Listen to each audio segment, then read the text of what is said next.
On today's show, Chris Patrick and Spencer Carbery weigh in with their thoughts on Alex Ovechkin's future next on this edition of Locked On Capitals.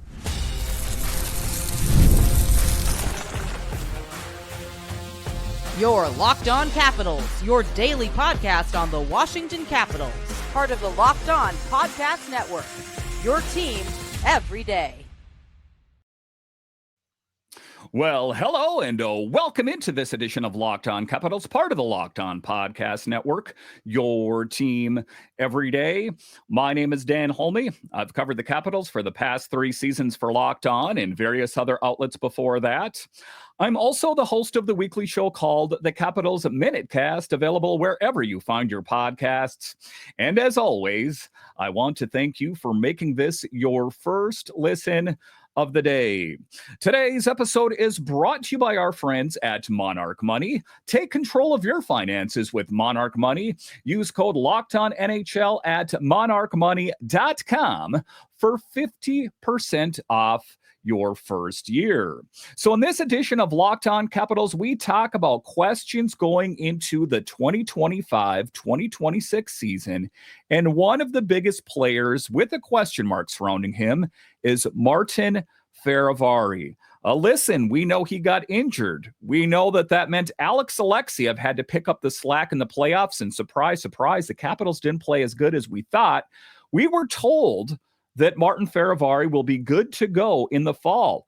Now, not so sure. We'll talk about that a bit later. We'll talk about Sonny Milano's last chance with the Capitals. He had that mysterious illness, that injury, that ambiguous nature that he missed a lion's share of last season, and now this season is his last chance to prove that he's got a future with his team.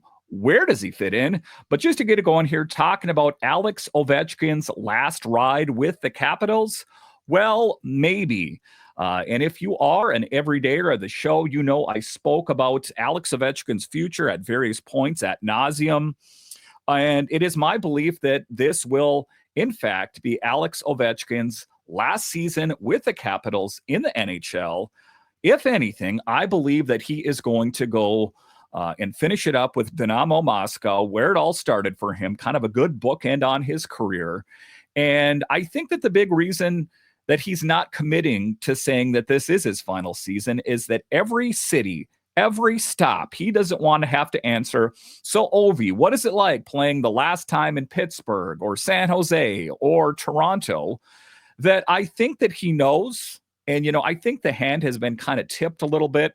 If we can recall back to that email that got sent out to the season ticket holders and then was retracted really quick.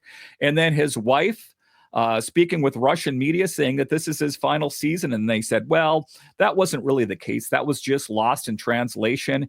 And the only thing that people have to hang their hat on is Alex Ovechkin saying that he's not sure.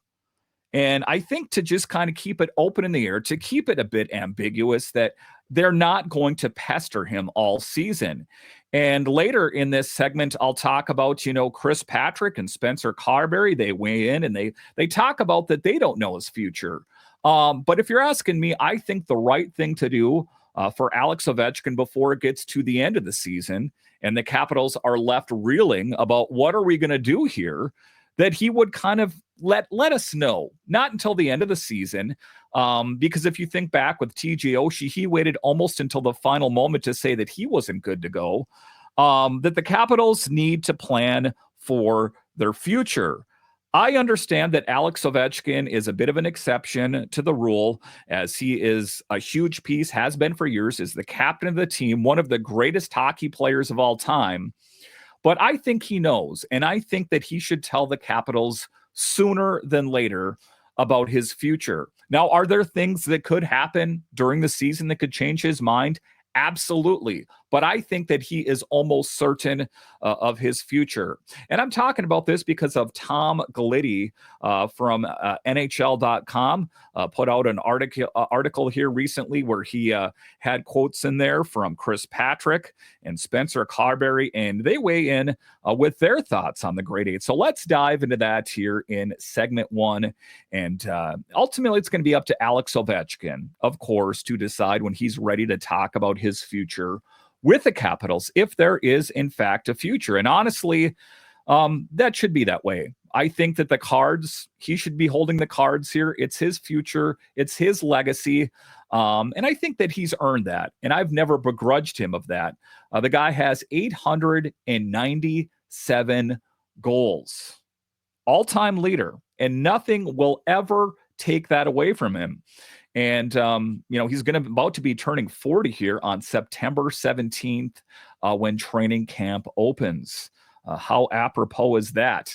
And before I dive into too deep that he's going to be 40 years old and, Father Time is undefeated, take a look at what he did last season. After the season before, he got off to his slowest start. Went during the All-Star break to Dubai, rode around on a camel, came back a changed man that I'm never going to doubt the big man, like John Carlson and Tom Wilson are saying. But what I'm saying is what does he have left to play for after this season? He's going to be entering into his 21st season in the NHL. And big picture, 30,000-foot view, it has been pretty good, all things considered. Have there been bumps in the road? For sure. But if I'm going to paint him with a broad brush, he is one of the best to do it. But I think it's really getting drawn into focus because this is the final year of that 5-year, $47.5 million contract that he signed back in July of 2021. So there are a lot of eyes on this, and a lot of people speculate. I speculate because, hey, I have a podcast that covers the Capitals. But the big question is out there, is this it? Is this his last NHL season? I led in with my thoughts. Let's hear what Chris Patrick, the current general manager of the team, said. Patrick basically said, quote, look, they haven't even had the conversation yet, and that's because Ovi's going to bring that up when he's ready, unquote, which makes sense. Nobody's going to rush him into that talk. And it's somewhat similar to what former GM Brian McClellan said when he was talking about the future of Ryan Leonard, that the door's open, whenever he's ready, he just, he can talk. They say the same thing about Hudson and these different kind of players, that there are certain players that are exceptions here. And with Alex Ovechkin, I think, of course, it would be ideal to know right now. But I think to a certain extent, it's almost like when you're a kid. And if you keep asking your parents something a bunch of times, they say, if you ask again, the question is, or the answer is going to be no. Are they doing it out of respect? Of course. And I think that at the end of the day, pestering and badgering Alex Ovechkin is not good, because he might say, you ask me again, my answer is going to be no. And I say that somewhat jokingly, but I think you understand what I'm getting at here. And when you think about Ovi, and about his retirement and the people that would say, why is he going to retire? Because he's still producing like crazy. Last year, if we remember back, despite missing 16 games with that fractured fibula against the Utah Hockey Club back then, now the Mammoth, when the collision with Jack McBain, that it seemed like that was going to derail his season and perhaps the Capitals season. He tied for third in the league with 44 goals. 44 goals at 39 years old. So I get it. I understand why people say that, hey, he could play a few more years. I think that he could do it. The question is, does he want to go out on a high note, or does he want to go out in a whimper? Like, man, I should have hung it up, kind of Tom Brady-esque, if you will. I'm going to come back and chase down one more Super Bowl. Guess what? Didn't happen.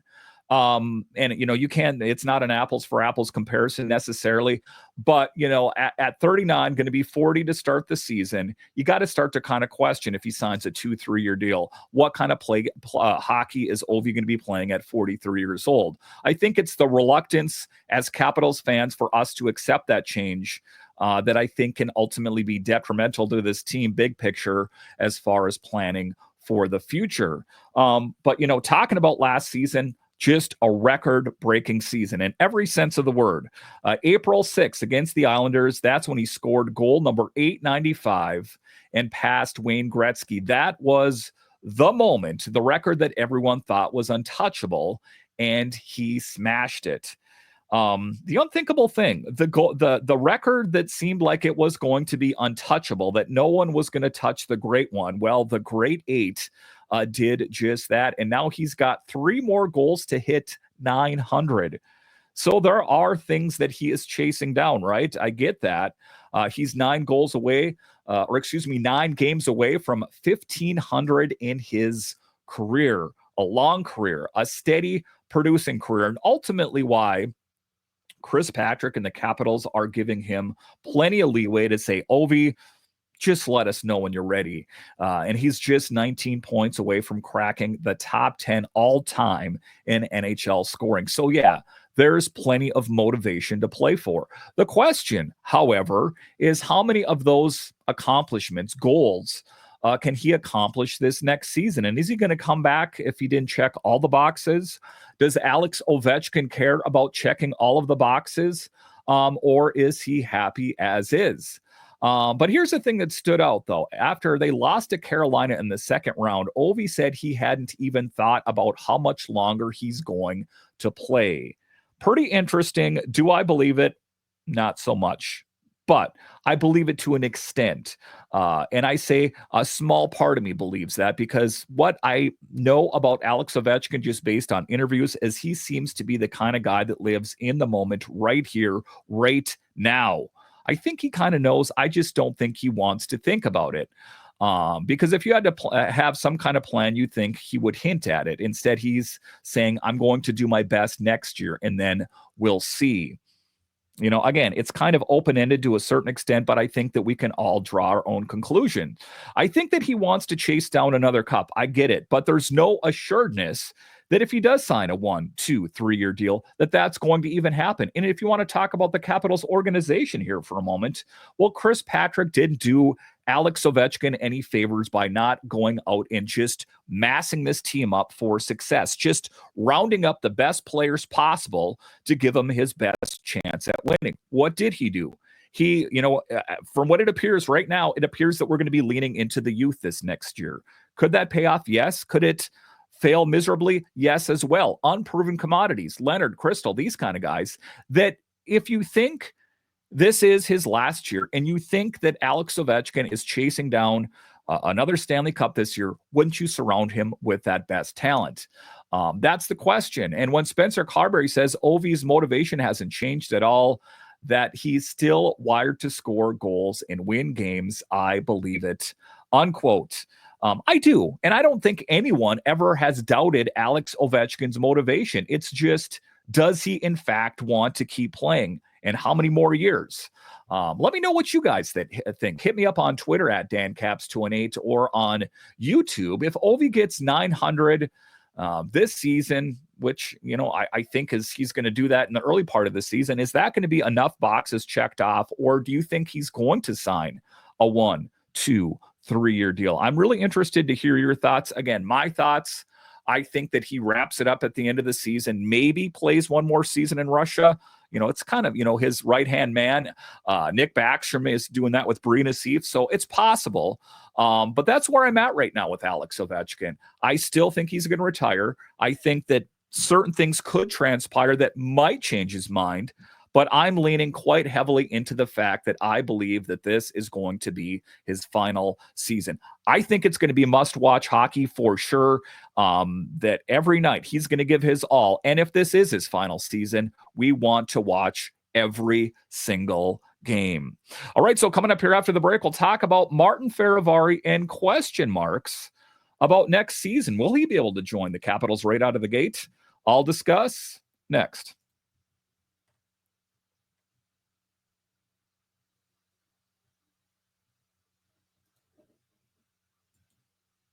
College football is back, and honestly, there's nothing better than the energy of tailgates and being in the stands with your fellow fans. The only downside, trying to get tickets, endless queues, hidden fees, and prices that jump at checkout. That is why I use Game Time, the app that gives you the advantage back to fans. It's the easiest way to score last-minute tickets at the absolute best prices with no surprise fees. What you see is what you pay. And for me, the app made it super simple. I could even see the exact view for my seat.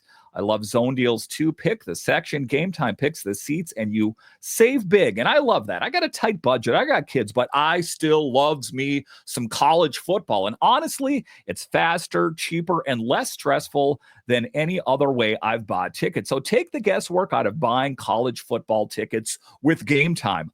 Download the Game Time app, create an account, and use code LOCKEDONNHL for $20 off your first purchase. Terms apply. Again, create an account and use promo code LOCKEDONNHL for $20 off. Swipe, tap, ticket. Go download Game Time today.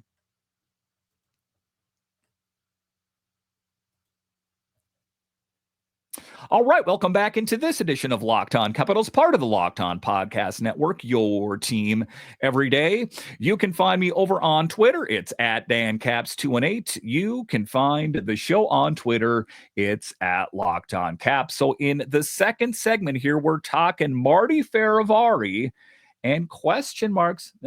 Is he going to be able to help the Capitals right out of the gate? Some question marks that this thing that we were told. And I understand that these people aren't necessarily doctors, but we heard from Chris Patrick and different people was that he was going to be able to go right away, right out of the gate. But there has been some lingering issues with Martin Fehervary. So what is the latest with Marty? We'll talk about that here in segment 2 because this is a big story. It's up there.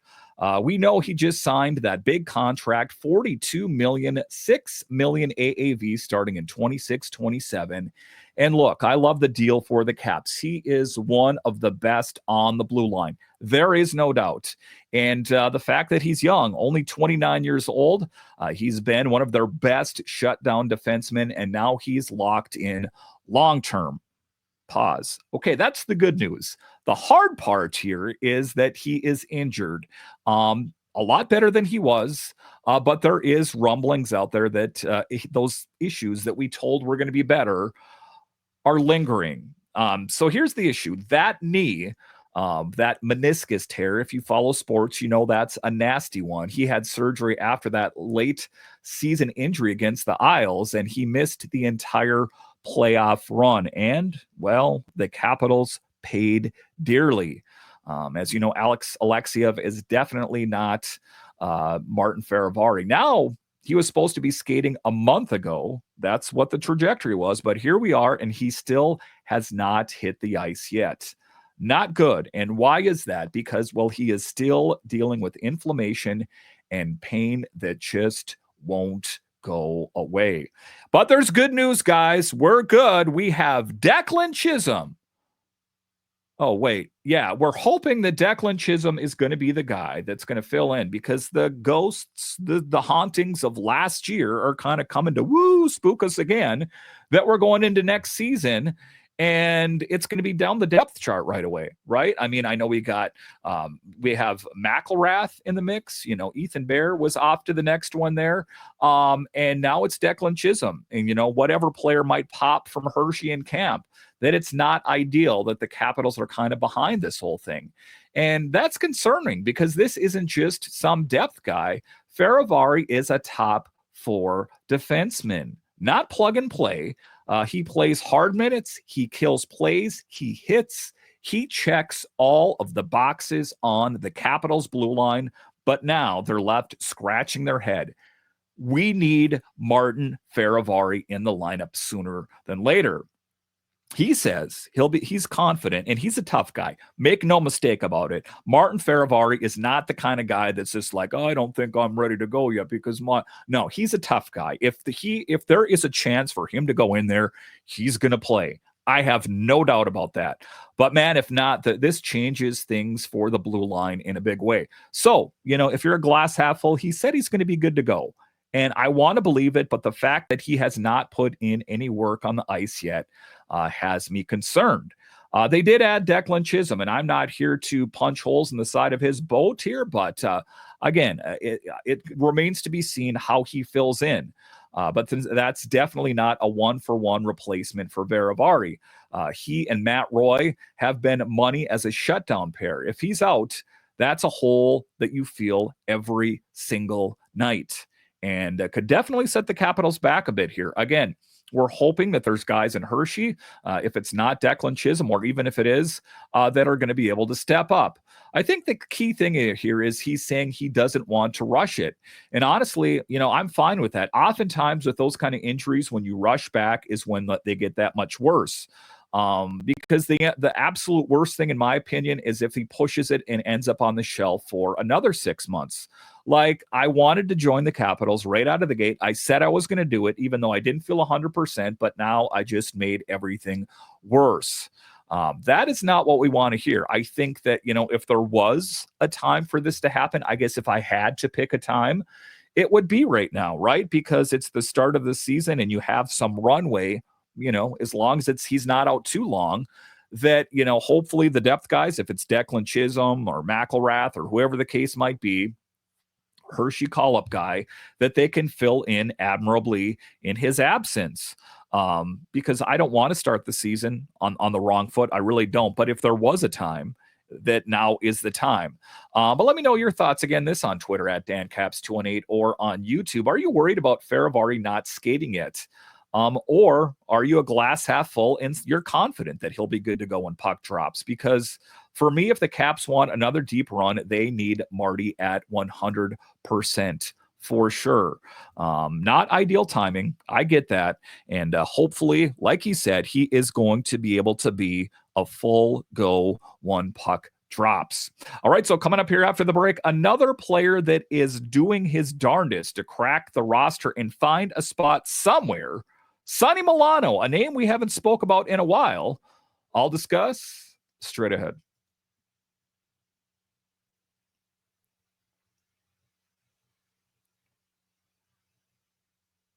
All right, welcome back into this edition of Locked On Capitals, part of the Locked On Podcast Network, your team every day. The best way that you can help grow the show is to subscribe to Locked On Capitals on YouTube and comment anything down below. So in the final segment here, we're talking about Sonny Milano. Yes, it's been a bit, as he missed a lion's share of last season with that injury, a bit of a question mark, a bit ambiguous. Some people say it was roster management because he wasn't playing good enough.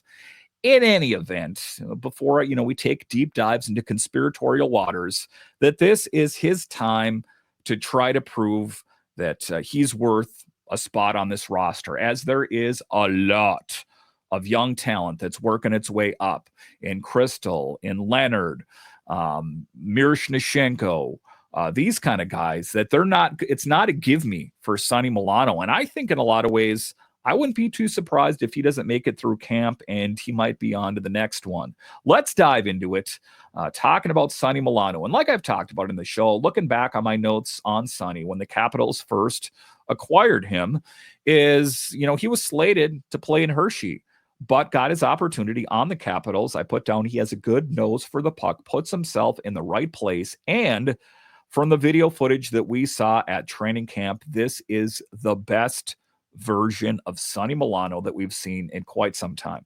Hey, if he's the guy, I have no problem with it. As I always say, I want the best person on the ice, whoever that might be. So let's talk about the man himself, Sonny Milano, in the final segment. It kind of feels like that forgotten guy because, like I said, he did miss almost the entire last season, only played 3 games because of that upper body injury and then the setback. And now he's skating good. Like I said, the video footage of him, this is the best version of Sonny Milano I've seen. He looks really good and really good. Quick hands, good speed, and that hockey IQ, that good nose for the puck from my original notes is still true. And that makes him an exciting piece when they signed him. And, we talk about, Jack Roslovic and Nikolai Ehlers, that they need to go out and sign that veteran player for more of a sure thing in case the kids aren't ready. Could Sonny Milano be that veteran guy? Maybe. listen, I'm not here ready to rule him out. And I'm, pulling for him. If he's good to go and if he can help elevate this team, I'm all about it. But here's the reality here is this is his last year under contract, and he's in a stiff competition for a roster spot. But as we know, it is going to be fierce. Like I said, Andrew Crystal is coming off one of his most dominant seasons. Last season playing with the WHL. We know that he played with Spokane. Before that was playing with Kelowna. That he's going to be vying for a spot. Ivan Miroshnichenko wants a full-time role. Couple sips of coffee with the Capitals. Can he show sustainability? And Hendrix Lapierre, another guy, is fighting for his roster spot as well. It's not going to be easy for any of these guys. There's not going to be any give-me's. And the biggest question marks for me surround Hendrix Lapierre and Sonny Milano. Two guys that they know what they have, but is it going to be better than Crystal, Miroshnichenko, these kind of guys? And Milano just doesn't have to be good. He has to be great. He has to elevate his play to be better than Crystal or Miro, or they're just going to go in the young direction. But the thing of it is, I love his attitude. Everything that we've seen, he looks very motivated, and he understands that this could be make or break. And I think that he's using that as a way to fan the flames of his passion for wanting to find a spot on this team. And even when you see him out there at those informal skates with Carlson, Dubois, and Thompson, he fits right in. He's not showing like he missed any steps. Like I said, a really great version of him. So what does he need to do, if you're asking me? He needs to be more consistent. Like a lot of other players, you've seen glimpses. You've seen flashes of greatness. Sustained production will help cement his spot on this team. But it's not going to be a one-off. It has to be every shift, every night, or this could be the end of the road for him in Washington. I'm not saying that it's the end of the road for him in the NHL. It could be, but he is going to have to bring it. And if he does that, this could be a sneaky good piece in the middle six. But like I say, if it doesn't, this could be his last season, his last hurrah in Washington. And you've just taken a look at him, his time with the Capitals and his former stops around the NHL, that there is some good raw potential there. And, like I was talking about there, the Capitals say that they want that veteran player out there that they weren't able to get in Roslovic, at least yet, and Nikolai Ehlers, that, maybe he is that guy. And like I said, everything that I've seen from him, he looks like the best version of himself. It's up to him. Camp is going to be very interesting. Like I said on this show, there's not going to be any handouts. They're not going to give, Sonny Milano or Hendrix Lapierre any handout because, at one time they were revered as this or that within the organization. This team has no qualms about going in a younger direction. I could see this team going full in on a Leonard, Miro, Crystal type team and just really push their chips in and say, what does this youth have? Or say it doesn't flash. Say the kids aren't right where we need them to be. That is where a guy like Milano could swoop in and say, that is why you kept me around, because I bring that those other players don't. I bring that experience. You've seen Crystal do good things with Spokane. You've seen Leonard do good things at Boston College and Miro at Hershey last year. But when it comes to hours and miles on your NHL odometer, the one thing that he has above those other players is experience and more hours, miles on that NHL odometer. And, the thing of it is experience is not something that's easily quantifiable. You either have it or you don't. And a lot of these young players, it takes a while for them to get acclimated to the NHL. Like I said, Ryan Leonard, he did not shoot straight to the moon in his brief snippet with the Capitals at the tail end of the latter part of the last season, right? And he very well could next year. But it's good to have guys like Milano that are challenging and guys like Hendrix Lapierre that, I think that he understands the lay of the land, that they really need to bring it, or this team has no reluctance going in a younger direction. Must see TV. Of course, keep it locked to Locked On Capitals. Follow, subscribe on YouTube or wherever you find your podcasts, as I will have you guys covered the entire way. As for me, I am so excited about the start of the Capitals season, and I know you guys are too. All right, once again, I want to thank you for joining me on this edition of Locked On Capitals, your only daily year-round podcast covering the Capitals. And I want to thank all of you that listen on the audio side and watch this on YouTube. You are what makes this show successful. When you're done here, head on over to Locked On NHL, as they have you covered 5 days a week, available wherever you find your podcasts and on YouTube. All right, once again, I want to thank you for joining me on this edition of Locked On Capitals, part of the Locked On Podcast Network. It is your team every day. My name is Dan Holme, and I'll talk to you again next time.